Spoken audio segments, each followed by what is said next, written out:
Welcome to Raystown Lake, a man-made reservoir built in Huntingdon County, Pennsylvania in 1973.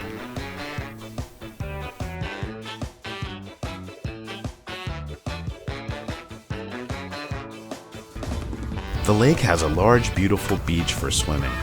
Other activities include boating, fishing, jet skiing, diving, hiking, camping, playgrounds, etc., etc., etc. There's even an amazing visitor center with cool displays and tons of information about the history of Raystown Lake.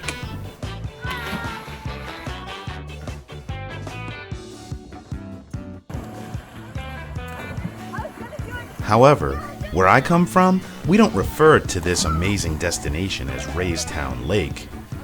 We refer to it as the Allegrippis Trails.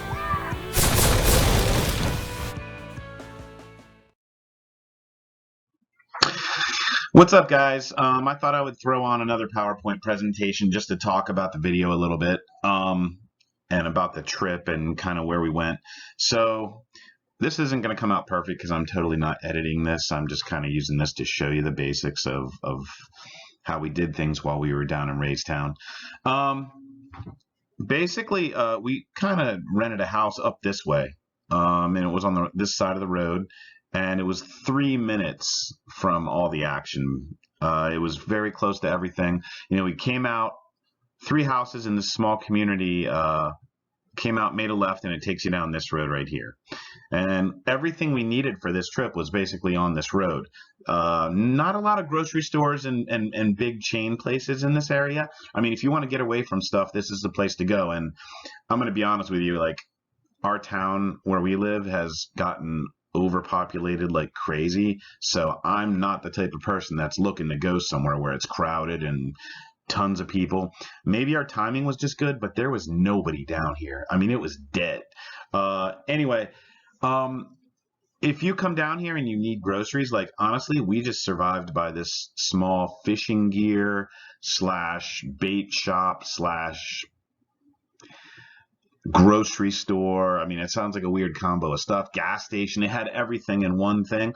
All of our groceries we just got there, and it's kind of right in this area. I mean, they even do over-the-counter like ice cream, and they make subs there. It was a good place.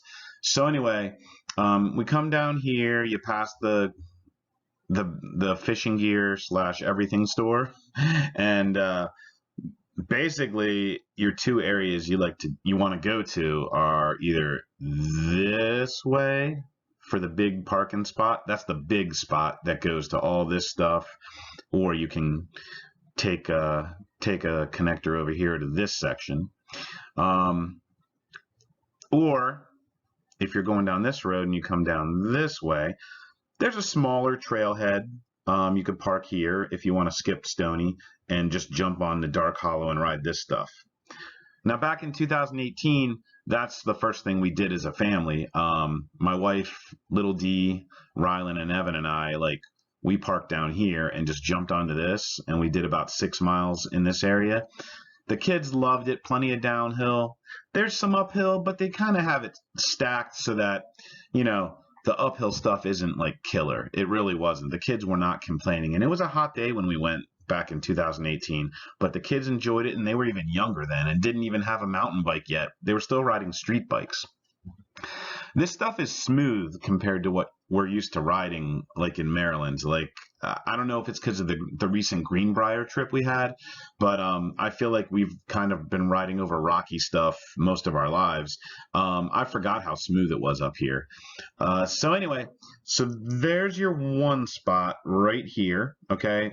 Not a ton of parking, but I've never seen it full either out of the 2 times I've been there, so you should be good if you want to park there. However, this most recent trip, last month when we went, we did all this stuff over here. We literally came out of our neighborhood, rode down this road, made a left on Baker's Hollow, and big parking spot right here. Tons of space to park, and it basically connects to, you have Stony here if you want to go that way. Down this area, it's like kind of a hiking trail. I think it had no bikes allowed in this area, so I've never really explored this. Maybe for people to walk dogs and stuff. And then Buck is the start of all this fun stuff over here. We basically took this route. Buck was pretty flat and simple. Started to pick up speed toward the end of it as it went into Alley. And some of the flow started to show up here through Alley and Grippis. Those were really fun, very smooth. You know, you might have some tree roots here and there, but overall, again, I gotta say, it's, pardon my French, but this stuff was baby-ass smooth compared to what we've been riding down here lately. And then you kind of blend into Ridge. So we stayed on the upper part, just here to Buck to Alley to Grippis, then to Ridge. And then right when you get up here, there's a nice rest point where a couple benches and a nice view of the lake before you start Ray. So Rylan and I rode that part, and then we took a break here and started Ray. The first time I rode Ray 4 years ago, it seemed a lot flowier and crazier. Maybe now with 3 more years of experience, it just didn't seem quite as wild as I remember, but it was still cool. It was still pretty fun. But that's your long trail right here. This one was like 4.7, I believe. And there's some flowy stuff, but there's plenty of uphill too. Nothing, that's backbreaking. It was fun. And then once we wrapped up Ray, it kind of turned into Sidewinder here, which, yeah, they added that there. Turned into Sidewinder at some point, yeah, right around here. And that was kind of cool. I mean, it was kind of like slope styley. Definitely a few areas where I was warning Rye to be careful, but for the most part, none of this was like really complicated. It was labeled as Black Diamond Trail, but it didn't seem that bad to me.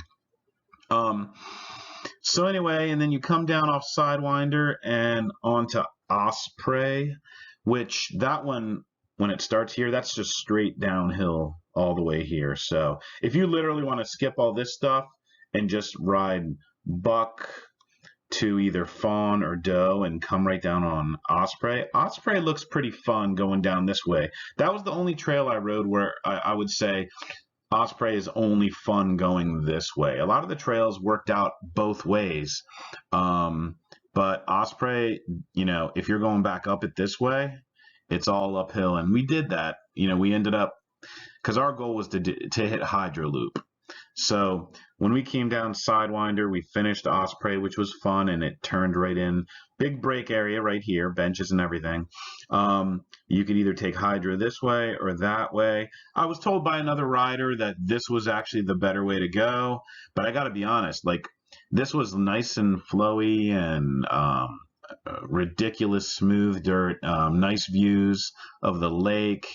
But by the time we came around and we're coming back this way, we did have some uphill to tackle here. And I got to be honest with you, a lot of it, I was telling Rylan, like, wow, we've got to come back and go the opposite way because this looks fun to come down. I mean, really fun. So we didn't get to do that because, I didn't want to wear Rye out. I mean, he pulled, by the time we got back to the car, we had done 14 miles. So I wasn't going to go overboard with him. But he seemed to enjoy it. Halfway through Ray, he was kind of having a rough time. I think maybe he just needed more food. We took a couple lunch breaks and this and that. And by the time we hit Hydro, he was in love with it again. I mean, Hydro was fun. Next time, we might just kind of come this way and go down either Doe or Fawn, because I really want to go down Osprey the whole way, too. That's just nothing but downhill. And then everything's fun in Hydro pretty much. Anyway, so yeah, we hit Hydro, went around this way, came around, and then went back up Osprey, which was crazy. And then I think we took Doe. Yeah, we took Osprey to Doe to get back to Buck and back to parking. But that kind of sums it up. I mean, that was pretty much our journey. We wanted to ride a second day, but unfortunately the weather kind of put a wrench into things, and then, having time to work on training the dogs and, getting the boys out a little bit to go swimming at the lake. We just kind of lost time. So, but we got a good 14-mile day in. It was a fun trip. wouldn't mind going back over here next time again. Because the only big system I haven't ridden over here yet is pretty much this Allegheny one. I haven't been on that one. I'm not sure what to expect there. It's labeled as a black diamond. Haven't really heard a lot about it as far as like flowy or rocky or what. I have no idea. So maybe next time we go there, we'll hit that up. So we'll see. Anyway, hopefully some of this helps you guys out. You know, like I said, this road, if you're on this road up here, you got, you know, this gas station, ice cream, grocery shop place that has everything, fishing gear, bait, whatever. All you do is come down this road, not very far, and either make a left to the big parking spot right here, which is just a minute or, you know, a mile or two down the road, or you come down this way and you got your spot for the trails here, or you can just go all the way through to the visitor center down here, and lots of, you know, campsites, picnic tables. The visitor center is pretty cool. There's a skills park down here too. When we went to the skills park, we did spend a night doing the skills park. I got to be honest, like it looked a little more overgrown than it used to be, but it was still fun. You know, there was a lot more bushes and trees kind of growing up, covering it up. It looked abandoned at first, but once you get in there, it's the same skills park it always was. Maybe it was just newer when I went last time or what, but it's still fun. Anyway, that's all I got for you guys.